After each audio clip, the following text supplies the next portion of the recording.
सकता है, वरना शौक से इख्तियार नहीं कर सकता, क्योंकि बड़ी तकलीफ की जिंदगी होती है। और किसी भी मजहब के साधु हो, मैं उनका बड़ा सम्मान करता हूँ और मैं सोचता हूँ कि ये भावना मानवता के स्वभाव को मजबूत करती है। और ये सबके जीवन के अंदर ये इस बात का एहसास होना चाहिए कि वो फकीर हो, दुर्वेश हो, साधु हो, पादरी हो, ये वो लोग हैं जो शौक से नहीं बन सकते। इन पे तो ईश्वर का एक विशेष कृपा होती है, जिसकी वजह से ये पत्थर बन के लोगों को सोना बनाने का काम करते हैं। मैं अपने आप को अभागी, सौभाग्य और अपने लिए ये एक खूबसूरत क्षण देख रहा हूँ कि जब स्वामी जी अधोक्षानंद जी के दरबार में आप सबके साथ में एक खानदान की तरह, एक परिवार की तरह, एक भाई की तरह बैठा हूँ। ब्रजेन जी ने और डॉक्टर साहब ने नदियों के बारे में बहुत कुछ कहा। मैं किसी से शिकायत नहीं करता। मैं सोचता हूँ शिकायत करने से पहले बड़ी जिम्मेदारी मेरी खुद की है।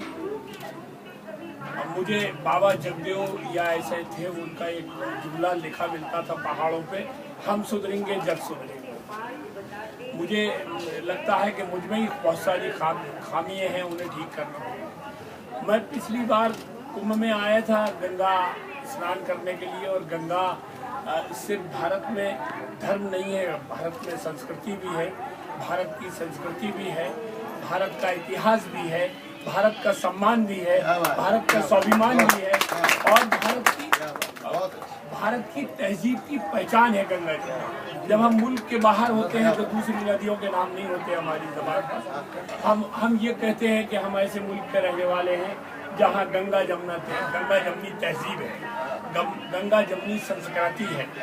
तो जिस मुल्क में नदियाँ संस्कृति की पहचान हो, जिस मुल्क में अल्लामा इकबाल ये कहता हो मुसलमानों की आमद पे आबेरूदे गंगा सलाम करके कहता है, मुसलमानों का सबसे बड़ा नेता, अय आबेरूदे गंगा वो दिन याद तुझको उतरा तेरे किनारे जब कारवां हमारा। गंगा इतिहास की अलामत भी है। तो मैं यहाँ 28 तारीख को आया था कुंभ में, स्वामी जी के पास दुआएं लेने आता रहता हूँ, और इसलिए भी आता रहता हूँ कि मेरे राजनीतिक गुरु आदरणीय आजम खान साहब भी स्वामी जी के बहुत चाहने वाले और मोहब्बत करने वाले हैं।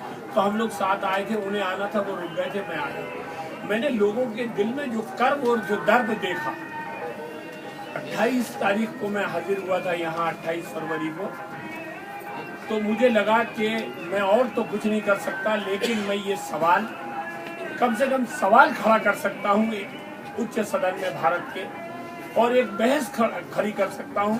और मेरे हाथ में यही था जो मैंने 1 मार्च को जाके किया।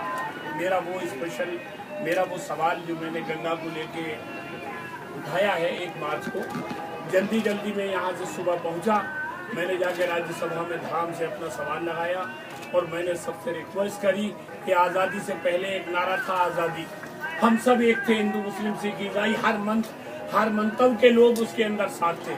और आज़ादी के बाद दूसरा नारा हो सकता है नदियों की सफाई, गंगा की इज्जत अजमत, जमुना की इज्जत और अजमत, और तमाम सारी नदियाँ।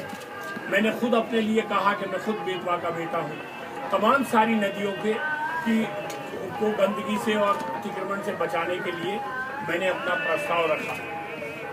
मुझे गर्व है इस बात पे कि मेरे प्रस्ताव पे एक बड़ी बहस चली, और फिर शायद 11 मार्च को संसद में एक बड़ी बहस हुई, और हिंदुस्तान के सारे राजनीतिक दलों ने उसमें पार्टिसिपेट किया, मैंने भी। और मैंने कहा कि मुझे इस बात पे गर्व है कि मैंने 1 मार्च को जो सवाल उठाया था स्वामी जी के आश्रम से लौटकर, उस पे आज देश की संसद विचार कर रही है। मैं सोचता हूँ कि नदियाँ चूँकि हमारी संस्कृति की पहचान है, हमारी आबरू की अलामत है, और हमारे यहाँ किसी भी मजहब और मंतव के लोग पानी को एक खास अहमियत देते हैं।